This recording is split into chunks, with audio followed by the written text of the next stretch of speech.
The art of preprocessing, techniques for cleaning and transforming data, Instadata Help Analytics Services. The art of preprocessing, techniques for cleaning and transforming data. In the world of data science, preprocessing is a crucial step in the data analysis pipeline. It involves cleaning and transforming raw data into a format that is suitable for further analysis. Preprocessing techniques help to remove noise, handle missing values, and standardize data, among other tasks. Data cleaning is the process of identifying and correcting or removing errors, inconsistencies, and outliers in the dataset. Data transformation.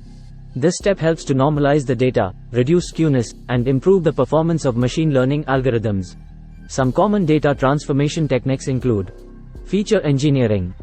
Feature engineering involves creating new features or modifying existing features to improve the performance of machine learning models. Conclusion. Preprocessing is an essential step in the data analysis pipeline. It helps to clean and transform raw data into a format that is suitable for analysis. By mastering the art of preprocessing, data scientists can unlock the true potential of their data and derive meaningful insights. Thanks for watching.